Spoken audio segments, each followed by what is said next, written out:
And thank you for joining us. And Dave, thanks so much for being with us today.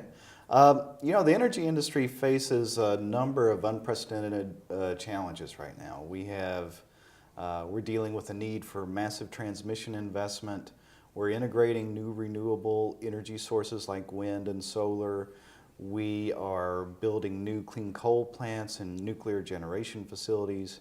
Trillions of dollars are going to be spent, but at the same time, new technologies and businesses are rapidly emerging and getting established.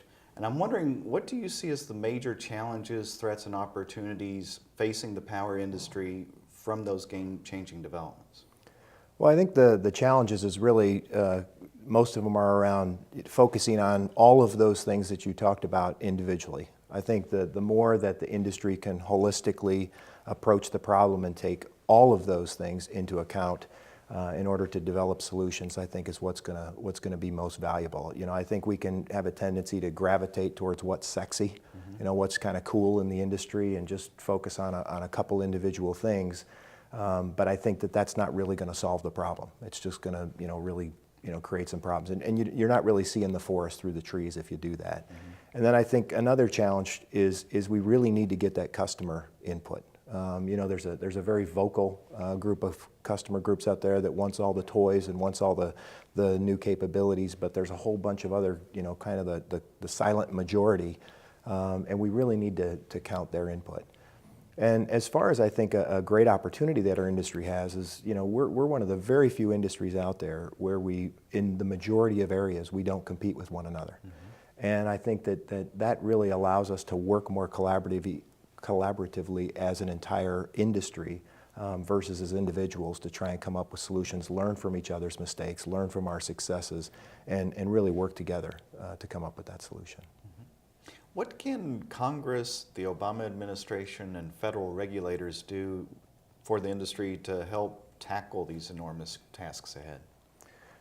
I think one of the things they could do is really make sure ensure that we take all the stakeholders into account.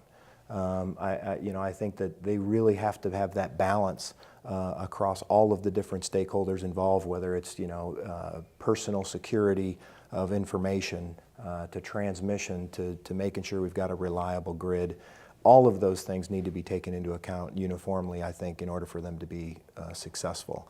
I think the political environment, they can tend to go towards what's popular, go towards what sounds good, instead of possibly the best decisions that we can make. And I think that the more that we can reach those compromises to find that middle ground, the better we'll be.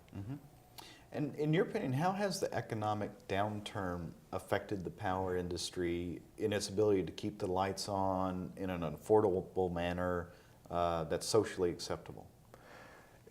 I think most of us we've just had to be more diligent about our spend. We have to be more, look at things more across the enterprise focus instead of just individually across some of our different internal business groups, if you will.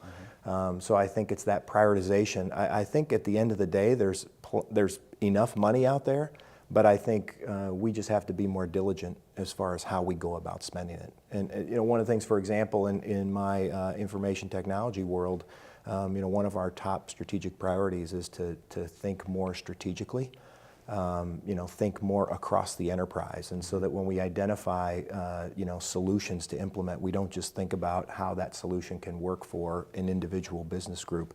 We have to think more broadly about how we can utilize that solution across the footprint. Right.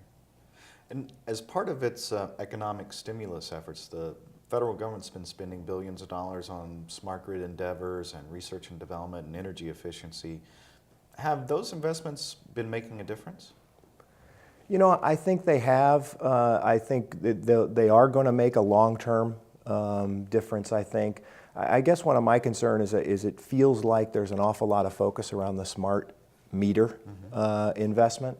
And I think it would be, a little bit more prudent to look a little broader than that, to look more across, from an architectural solution, what's the best way to approach this for the long haul?